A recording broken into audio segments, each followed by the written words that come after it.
Jarvis stretched himself as luxuriously as he could in the cramped general quarters of the Ares. Air you can breathe. It feels as thick as soup after the thin stuff out there. He nodded at the Martian landscape stretching flat and desolate in the light of the nearer moon, beyond the glass of the port. The other three stared at him sympathetically. Pertz, the engineer, Leroy, the biologist, and Harrison, the astronomer and captain of the expedition. Dick Jarvis was chemist of the famous crew, the Ares expedition, the first human beings to set foot on the mysterious neighbor of the Earth, the planet Mars. And this, of course, was in the old days, less than 20 years after the mad American Doheny, the equally perfect, made the atomic blast at the coast of his life, and a decade after the equally mad Cardoza rode it onto the moon. They were true pioneers, these four of the Ares. Except for a half-dozen moon expeditions and the ill-fated Delancey flight aimed at the seductive orb of Venus, they were the first men to feel other gravity than Earth's, and certainly the first successful crew to leave the Earth-Moon system. And they deserved that success when one considers the difficulty and discomforts, the months spent in the accumulation of the chambers back on Earth, learning to breathe the air as tenuous as that of Mars, the challenging of the void in the tiny rocket driven by the cranky reaction motors of the 21st century, and mostly facing of an absolutely unknown world. Jarvis stretched and fingered the raw peeling tip of his frostbitten nose. He sighed again contentedly. Well, are we going to hear what happened? He set out all ship-shape in an auxiliary rocket. We don't get a peep for 10 days. Finally, Putz here picks you out of a lunatic heap with a freak ostrich next to you. You say it's your pal. Man, just spill it. Well, I plugged steadily along, cussing the sand that made going so tiresome, and incidentally cussing the cranky motor of yours, Carl. It was just before twilight that I reached the edge of Thyle. I looked down over the gray Maracronium. I knew there were 75 miles of that to be walked over, and then a couple 100 miles of that Xanthus Desert, and about as much as Maracromerum. Was I pleased? No. I started cussing you fellows for not picking me up. We were trying, you sap. Yeah, that's right. I didn't know what. So I sneaked over to something to find out. It was a racket, like a flock of crows eating a bunch of canaries. Whistles, cackles, caws, trills, what have you. I rounded clumps of stumps. And there was Tweel. Tweel? Tweel? Said Leroy. Yeah, that freak ostrich. At least Tweel is as near as I can pronounce it. It's some weird sputtering. What were you doing? Well, he was being eaten. Squealing, of course, as anyone would. Eaten? Eaten by what? Well, I found out later. All I could see then was a bunch of black, ropey arms, tangled around what looked like, as Putz described it to you, an ostrich. I wasn't going to interfere naturally. If both creatures were dangerous, I'd have one less to worry about. But the bird-like thing was putting up a good battle, dealing vicious blows with an 18-inch beak, between its screeches, of course, and besides, I caught a glimpse of two, wood at the end of his arms. The clincher was when I noticed a little black bag, or a case, that hung around the neck of the bird thing. And I realized it had built it. That thing was intelligent. That or was tame, I suppose. Anyway, it cinched my decision. I pulled out my automatic and fired into what I could see. It was a flurry of tentacles and a spurt of black corruption. And then the thing, with a disgusting, sucking noise, pulled itself and its arm into a hole in the ground. And the others let out a series of clacks, staggered around on legs about as thick as golf sticks, and turned suddenly to face me. I held my weapon ready, and the two of us stared at each other. The Martian bird wasn't a bird, really. It wasn't even bird-like, except just at first glance. It had a beak, a few feathery appendages. The beak wasn't really a beak. It was somewhat flexible. I could see the tip bend slowly from side to side. It was almost like a cross between a beak and a trunk. It had four-toed feet, four-fingered things, hands, you could have to call them. Little roundish body. A long neck ending in a tiny head. And that beak. It stood an inch or so taller than I was. Well, I mean, Putz, you saw it. The engineer nodded. Oui, I saw. And Jarvis continued. So we stared at each other. And finally, the creature went into a series of these cacklings and twitterings, held out its hand toward me. It was empty. I took that as a gesture of friendship. Perhaps. Maybe it looked at that nose of yours and thought you were its brother. Hey, you're gonna be funny without talking. Anyway, I put my gun and said, don't mention it or something of the sort. And the thing came over and, well, we were pals. By that time, the sun was coming up. And I knew I'd better build a fire, go into the thermoskin. I decided on the fire. I picked a spot at the base of the file cliff, where the rock could reflect and heat in the back. I started breaking off chunks of its desiccated Martian vegetation, and my companion caught the idea and brought in an armful. I reached for a match, but the Martian finished in its pouch and brought out something that looked like a glowing coal. One touch of it and the thing was blazing. You all know what a job we have starting a fire in this atmosphere.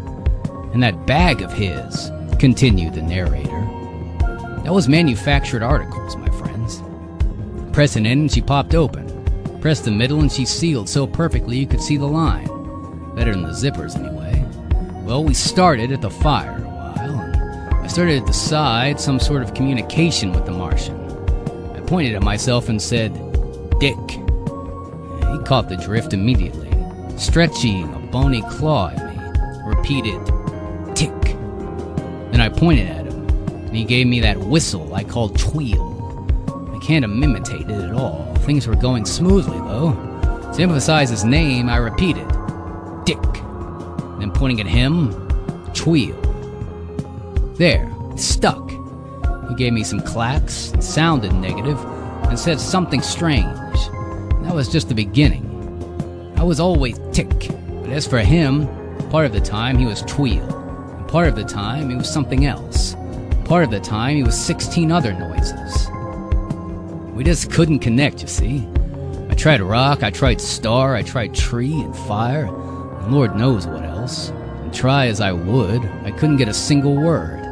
Nothing was the same for the 2 successive minutes. If that's a language, I'm an alchemist. And finally, I gave it up. I called him Tweel, and that seemed to do. But Tweel hung on to some of my words. He remembered a couple of them, which I suppose is a great achievement. If you're used to a language, you have to make up as you go along. But I couldn't get the hang of his talk. Either I missed some subtle point, or we just didn't think alike. I'd rather believe the latter view. I have other reasons for believing that. After a while, I gave up the language business. I tried mathematics. I've scratched 2 + 2 = 4 on the ground, and demonstrated it with pebbles. Again, Tweel caught the idea, and informed me that 3 + 3 = 6. Once more, we seemed to be getting somewhere. So, knowing that Tweel had at least a grammar school education, I drew a circle of the sun, pointed at it first, and then at the last glow of the sun. Then I stretched in Mercury and Venus and Mother Earth and Mars, and finally pointing to Mars, I swept my hand around in a sort of inclusive gesture to indicate that Mars was our current environment. I was working up to putting over the idea that my home was on the Earth. Well, Tweel understood the diagram, all right. He poked his beak at it. A great deal of trilling and clucking. He added Deimos, Phobos, and stretched in the Earth's moon. You see what that proves? It proves that Tweel's race uses telescopes, that they're civilized. It does not. The moon is visible from here. It's 1/5 of the star's magnitude. They could see its revolution with the naked eye. The moon, yes. You missed my point. Mercury is not visible, and Tweel knew of Mercury because he placed the moon as the 3rd planet, not the 2nd. If he didn't know Mercury, he put each 2nd, and Mars 3rd, instead of 4th, see? Whatever. Anyway, proceeded Jarvis. I went on my lesson, and things were going smoothly. It looked as if I could put my idea over. I pointed at the Earth on my diagram, and then at myself, and then to cinch it, I pointed to myself and then to the Earth itself, shining bright green almost to the zenith. Tweel set up such an excited clacking that I was almost certain he understood. He jumped up and down. Suddenly, he pointed at himself, and then at the sky, and then at himself, and then at the sky again. He pointed at his middle, then at Arcturus, at his head, and then at Spica, at his feet, then at half a dozen stars, while I just gaped at him. Then, all of a sudden, he gave a tremendous leap. What a hop. He shot straight up into the starlight, 75 feet. I saw him silhouetted against the sky. Saw him turn and come down at me head first, land smack on his beak like a javelin. There he stuck, square in the center of my sun circle in the sand, like a bullseye. You're nuts. This is all just plain nuts. Well, that's what I thought too. But I just stared at him, open-mouthed, while he pulled his head out of the sand and stood up. Then I figured he'd miss my point, and went through the whole blamed rigmarole again. Ended the same way, with Tweel on his nose in the middle of the picture. Maybe it was some sort of religious rite. Maybe. Well, there we were. We could exchange up ideas to a certain point. And then Bluey. Something in us was different, unrelated. I don't doubt that Tweel thought me just as screwy as I thought him. Our minds simply looked at the world from different viewpoints, and perhaps his viewpoint is as true as ours. But we couldn't get together, that's all. And in spite of all the difficulties, I liked Tweel. Listen, said the captain. This is all just nuts. This is all just daffy. Yeah, well, wait and see. A couple of times I've thought that, but... Anyway, I finally gave it up, and got into the thermoskin to sleep. The fire hadn't kept me any too warm, but that sleeping bag sure did. Got stuffy 5 minutes after I closed myself in. I opened it a little and bingo! Some 80 below zero air hit me in my nose. That's when I got this unpleasant frostbite to add to the bump I acquired in the crash of my rocket. I don't know what Tweel made of my sleeping. Sat around. When I woke up, he was gone. He just crawled out of my bag, though, and I heard some twittering, and then he came, sailing down from that 3-story thyle cliff to alight on his beak beside me.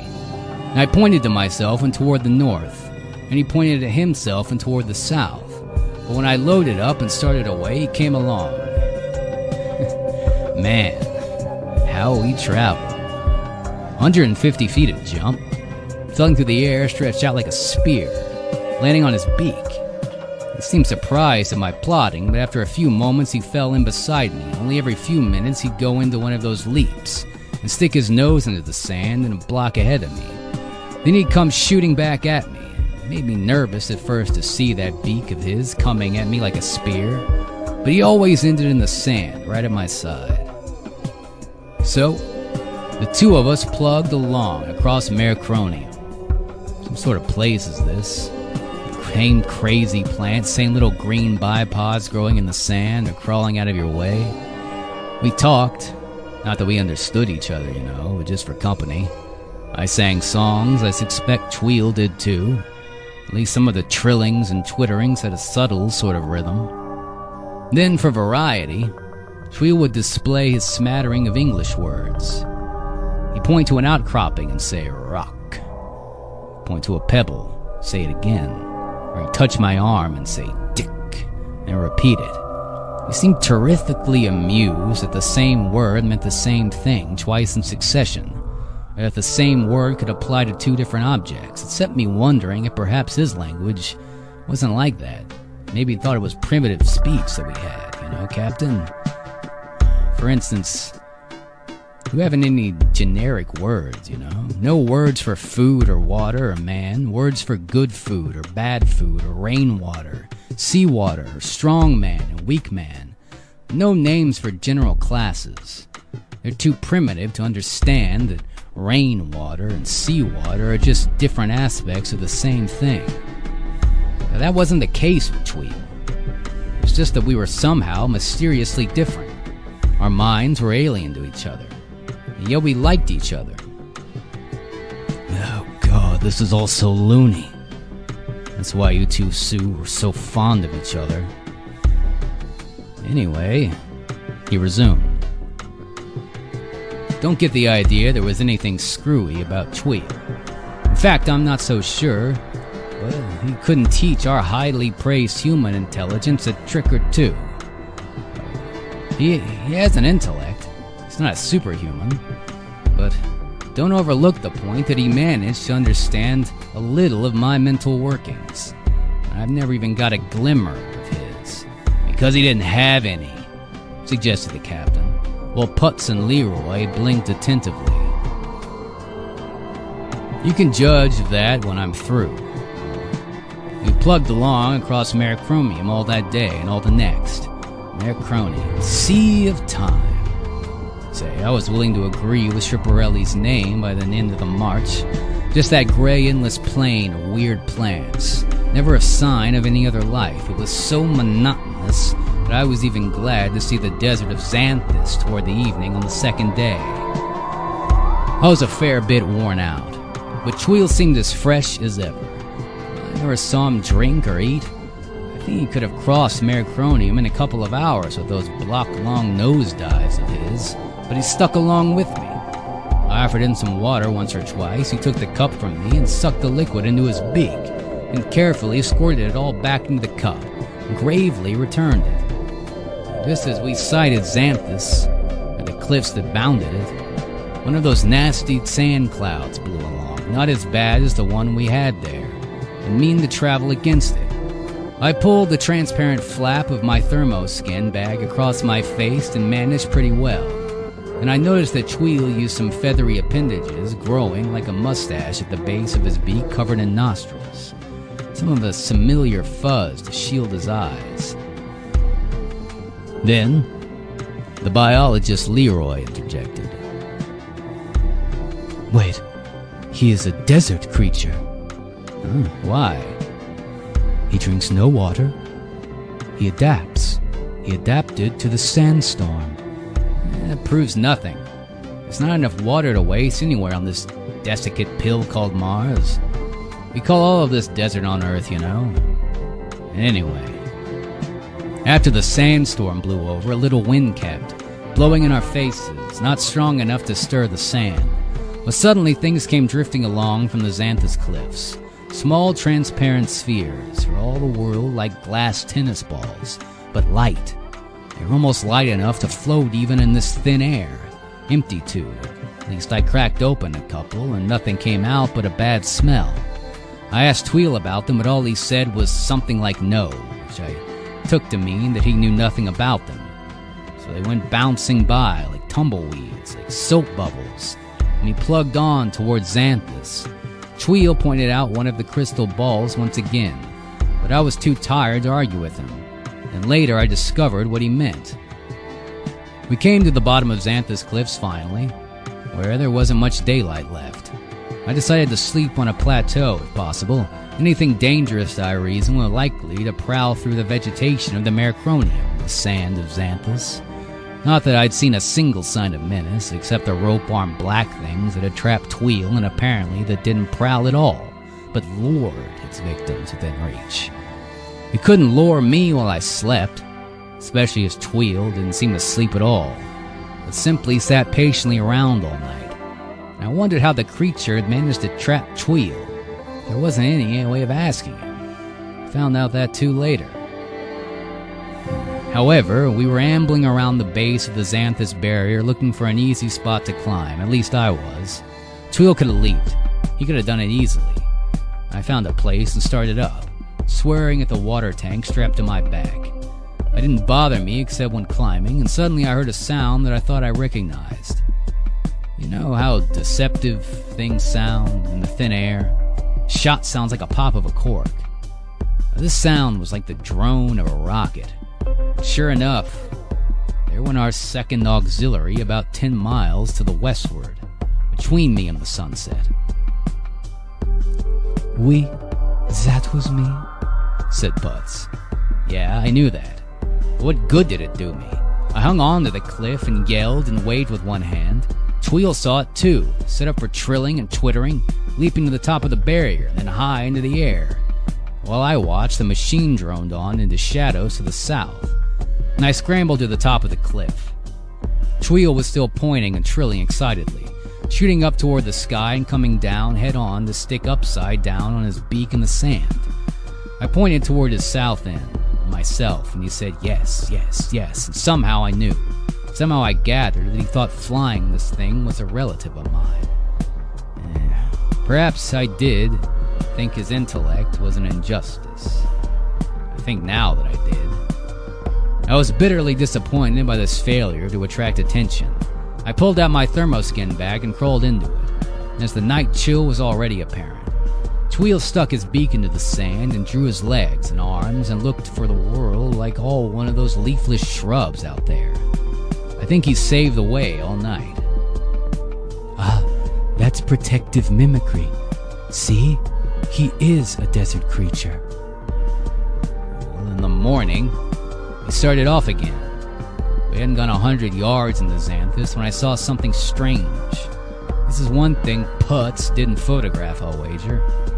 It was a line of little pyramids, tiny ones, no more than 6 inches high, stretching out from Xanthus as far as I could see.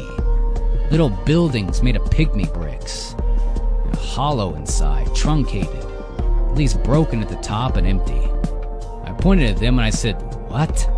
to Tweel, and he gave me some negative twitters to indicate, I suppose, that he didn't know. So off we went, following the row of pyramids because they ran north and I was going north. We trailed that line for like hours, and after a while I noticed another strange thing. They were getting larger. Same number of bricks in each one, but the bricks were larger. And by noon, they were shoulder high. I looked into a couple. I just saw the same broken at the top and empty. I examined a brick or two as well, and they were silica, as old as creation itself. How do you know they were silica? Well, they were weathered, edges rounded. Silica doesn't weather easily, even on Earth. In this climate? Well, how old do you think? I'd say 50,000, 100,000. How can I tell? The little ones we saw in the morning were older, perhaps 10 times as old, and they were crumbling. How old would that make them? 500,000 years? Who knows? Well, we followed the line, and Tweel pointed at them and said rock once or twice, but he'd done that like many times. Besides, he was more or less right about these.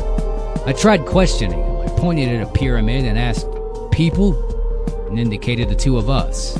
And he set up for a negative, sort of clucking, and said the same thing as no. Meanwhile, rubbing his stomach.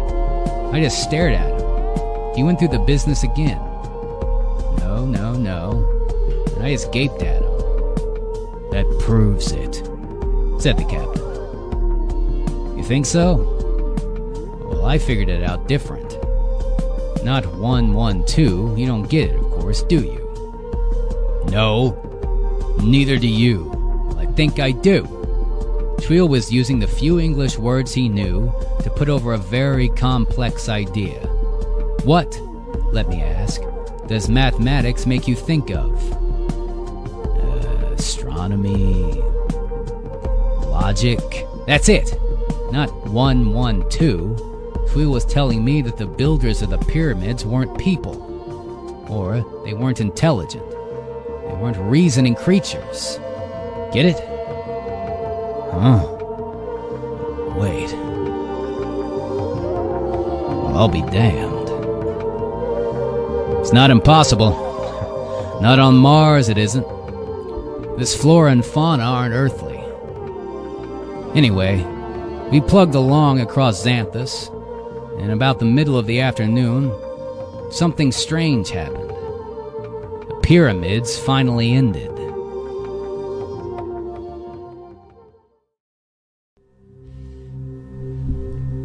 And then something strange happened. The pyramids ended. Ended? Yeah. The strange part was that the last one, now they were 10-footers, all capped. See? Whatever built it was still inside. We trailed him from 500,000 years ago, their origin to the present. Tweel and I noticed it about the same time. I yanked out my automatic. I had a clip of Boland explosive bullets in it. Tweel, quick as a sleight of hand trick, snapped a strange little grass revolver out of his bag. It was much like our weapon, except the grip was larger to accommodate his 4-taloned hand, and he held the weapon ready while we sneaked up along the lines of empty pyramids. Tweel saw the movement first. The top tiers of bricks were heaving and shaking, suddenly slid down the sides with a thin crash. And then something was coming out. A long, silvery gray arm appeared. Driving after it was an armored body. Armored, with scales. Silver gray, kind of a dull shine. The arm heaved the body out of the hole, and the beast crashed to the sand. It was a nondescript creature. Body like a big gray cask. Arm and a sort of mouth hole at one end. Stiff, pointed tail at the other, and that's all. No other limbs, no eyes, no ears, nose, nothing. The thing dragged itself a few yards, inserted its pointed tail in the sand, and pushed itself upright and just kind of sat.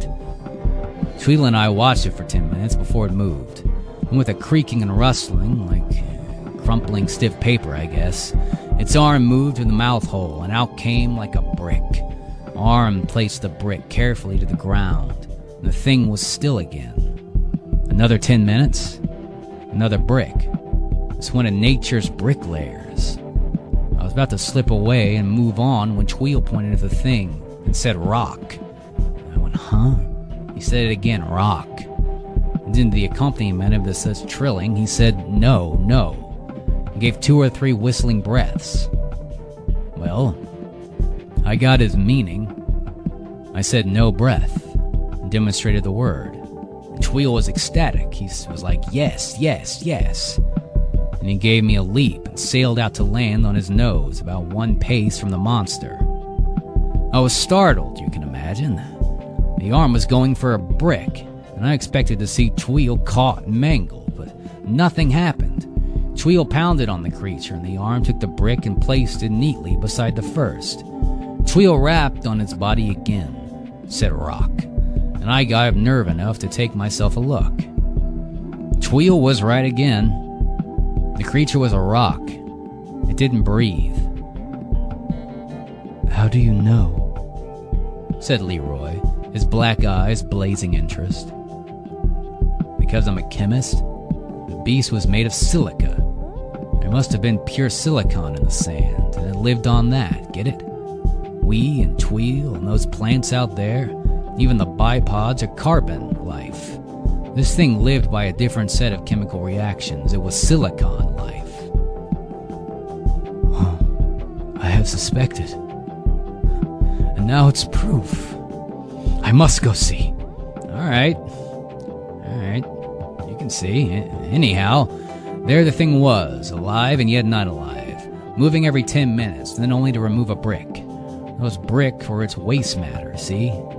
We're carbon, and our waste is carbon dioxide.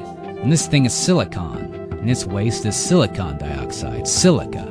But silica is a solid, hence the bricks. And it built itself in. When it's covered, it moves over to a fresh place to start over. No wonder it creaked. A living creature, 500,000 years old. How do you know how old? We trailed his pyramids from the beginning, didn't we?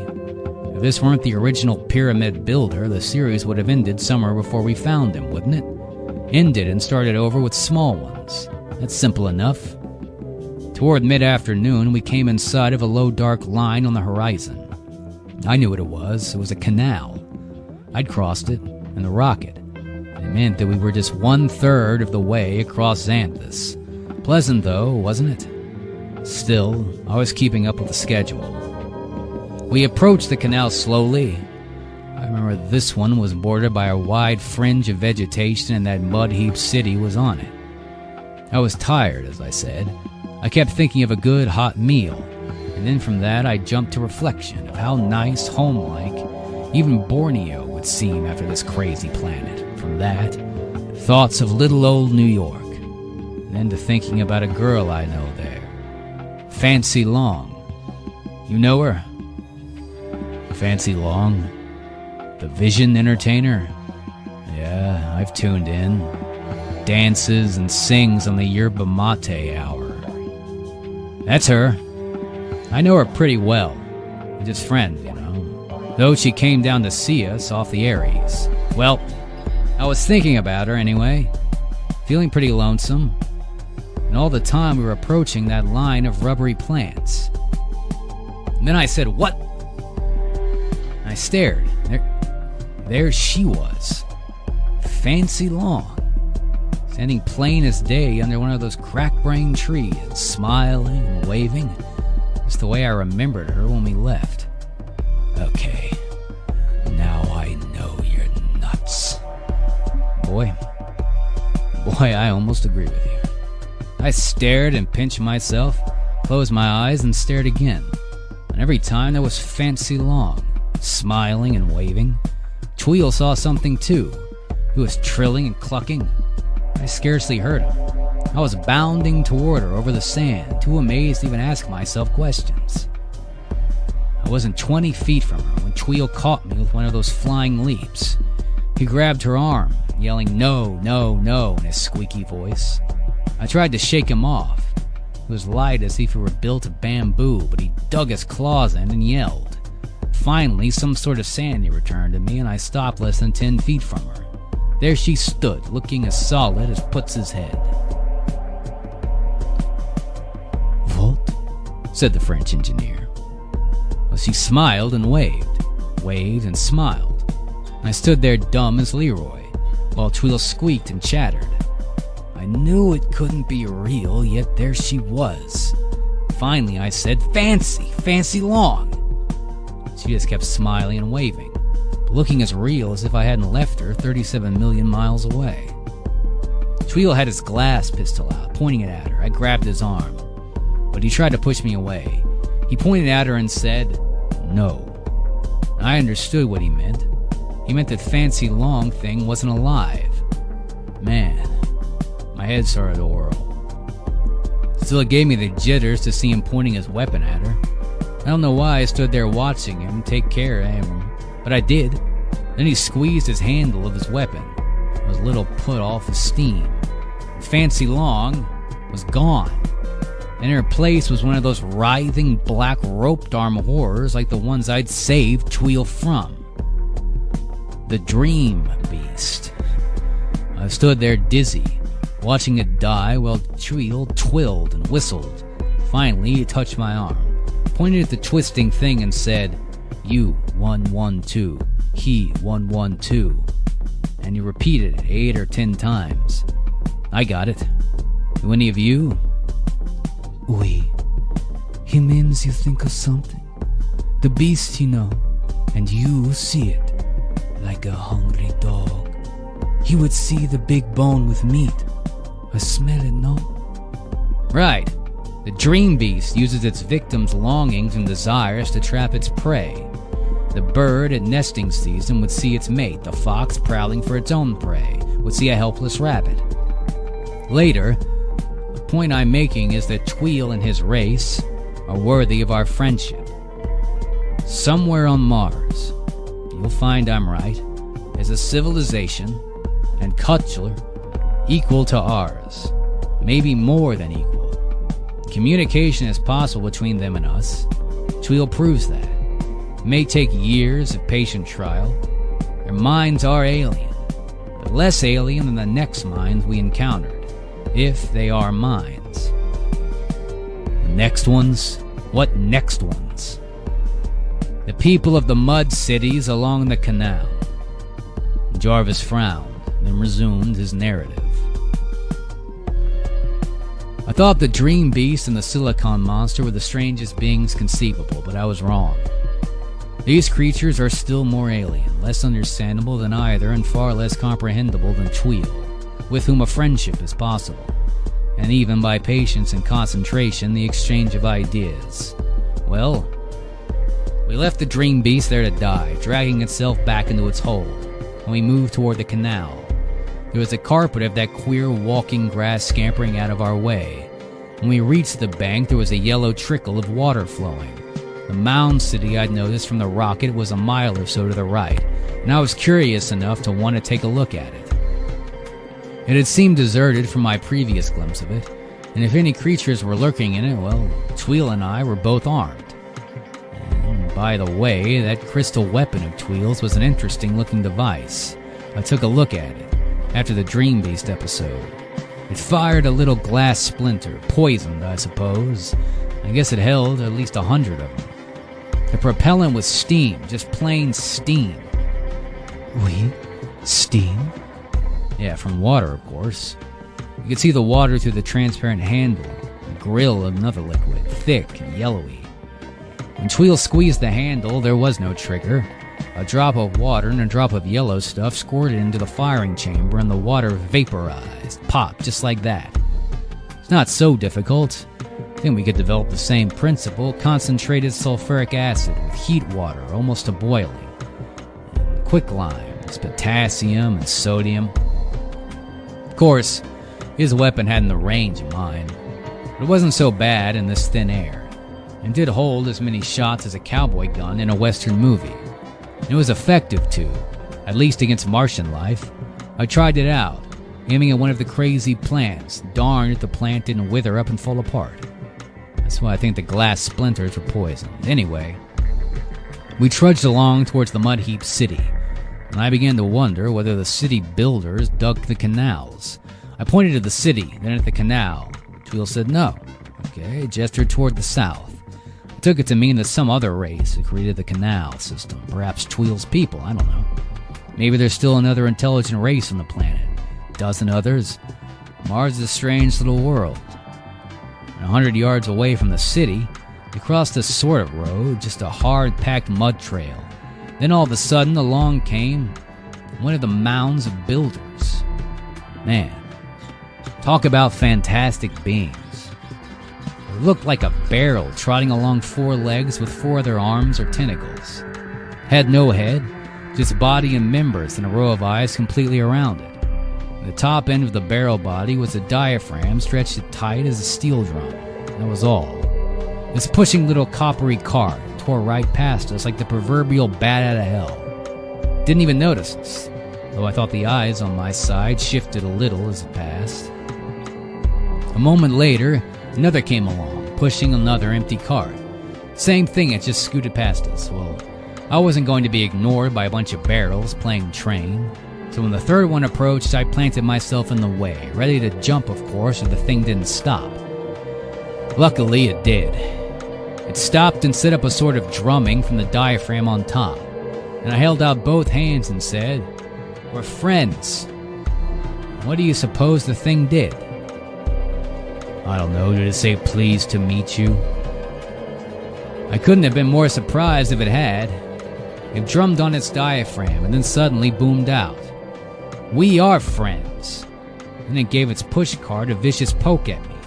I jumped aside, and away it went while I stared dumbly at it. A minute later, another one came hurrying along. This one didn't pause, but simply drummed out. How did it learn the phrase? Were all of the creatures in some sort of communication with each other? Are they all parts of some central organism? I don't know, though I think Tweel does. Anyway, the creatures were sailing past us, everyone greeting us with the same statement. It gotta be strange. It got to be kind of funny. I never thought to find so many friends on this god-forsaken ball. Finally, I made a puzzled gesture to Tweel. I guess he understood. He said 112. Yes. 224. No. Get it? Sure. It's a Martian nursery rhyme. Yeah. I was getting used to Tweel's symbolism. I figured it out this way. 112, yes. The creatures were intelligent. 224, no. Their intelligence was not of our order. But something different and beyond the logic of 2 and 4 is different. Maybe I missed his meaning. Perhaps he meant that their minds were of 2 degrees, able to figure out the simple things. 112, yes. Not more the difficult things. 224, no. but I think from what we saw later that he meant the other. And after a few moments, the creatures came rushing back. First one, then another. Their pushcarts were full of stones, sand, chunks of rubbery plants, and such rubbish that they droned out their friendly greetings, which didn't really sound so friendly, and just dashed out. And the third one I assumed to be my first acquaintance, and I decided to have another chat with him. I stepped into his path and waited. And up he came, booming out with his "We are friends," and stopped. I looked at him. 4 or 5 of his eyes looked at me. He tried his password again, gave a shove of his cart, but I stood firm. And then the dash creature reached out one of his arms. 2 finger-like nippers tweaked at my nose. Ha! Maybe these things really do have a sense of humor. I'd already had a nasty bump and a mean frostbite on that nose. And anyway, I yelled ouch, jumped aside, and the creature dashed away. But from then on, the greeting was, "We are friends." Strange creatures. Tweel and I followed the road squarely up to the nearest mound. The creatures were coming and going, paying us not the slightest attention, fetching their loads of rubbish. The road simply died into an opening and slanted down like an old mine, and in and out darted the barrel people, greeting us with eternal phrases. I looked in. There was a light somewhere below, and I was curious to see it. It didn't look like a flame or a torch, you understand, more like a civilized light. Thought that I might get some clue as to the creature's development. So in I went. Tweel tagged along, not without a few trills and twitters, however. The light was strange. Sputtered and flared like an old arc light. It came from a single black rod set in the wall of the corridor. It was electric beyond doubt, and the creatures were fairly civilized, apparently. Then I saw another light shining on something that glittered, and I went on to look at that. It was only a heap of shining sand, and I turned toward the entrance to leave. The devil take me if it wasn't gone. I suppose the corridor had curved, or I'd stepped into a side passage anyway. I walked back in that direction. I thought we'd come. All I saw was this dim-lit corridor. The place was a labyrinth. There was nothing but twisting passages running every way, lit by occasional lights, and now and then a creature running by. Something with a pushcart, something without.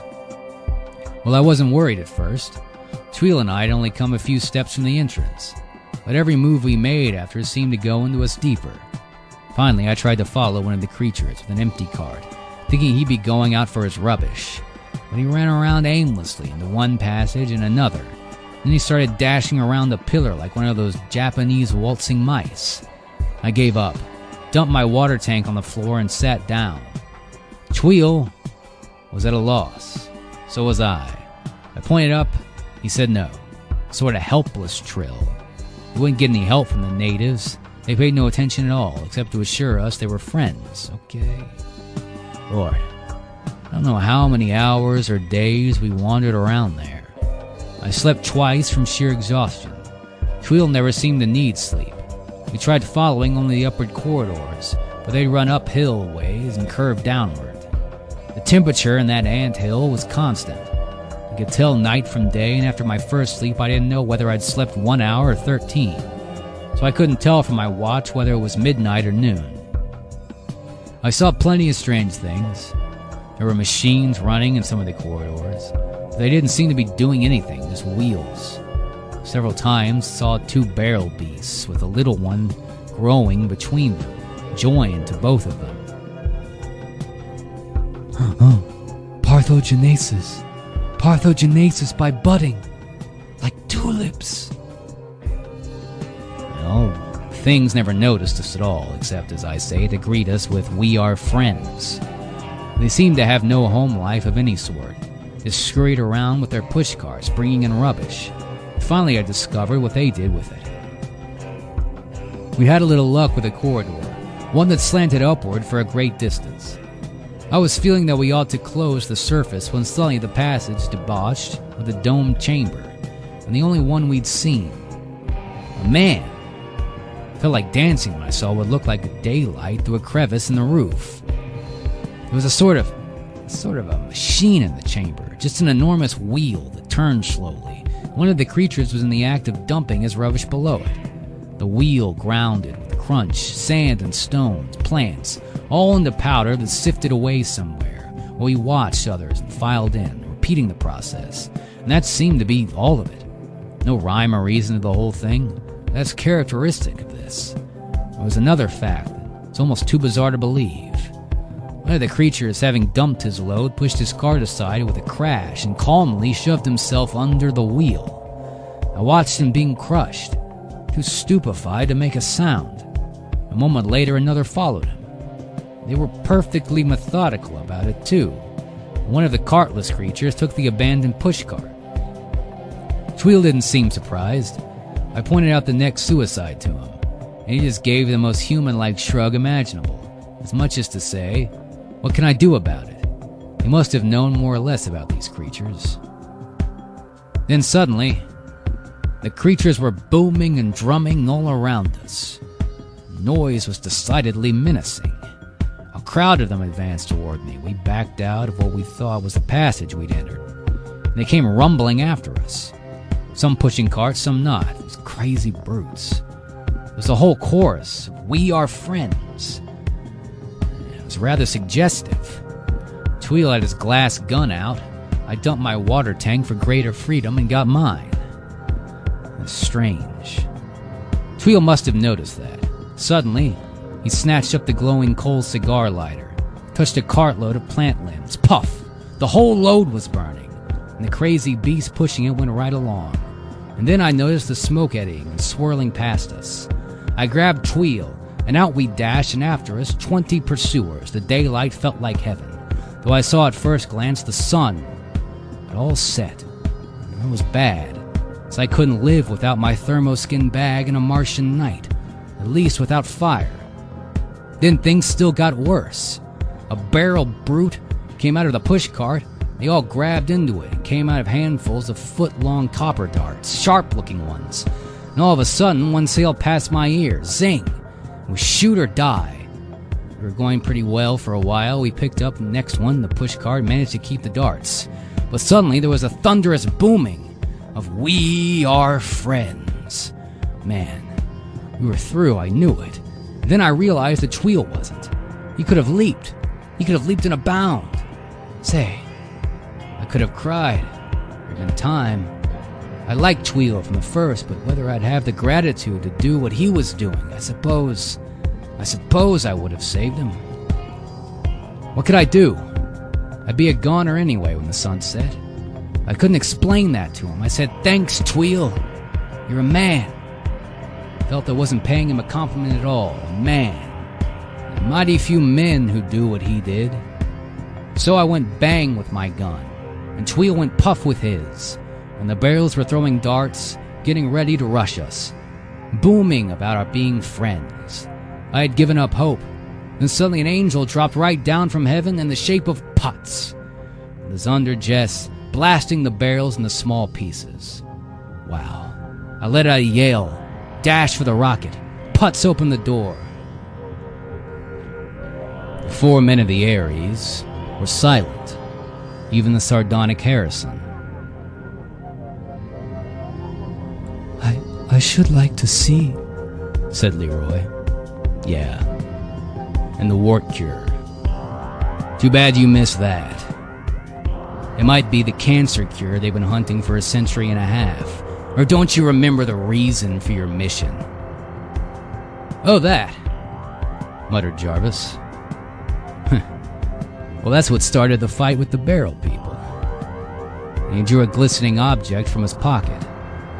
Here it is.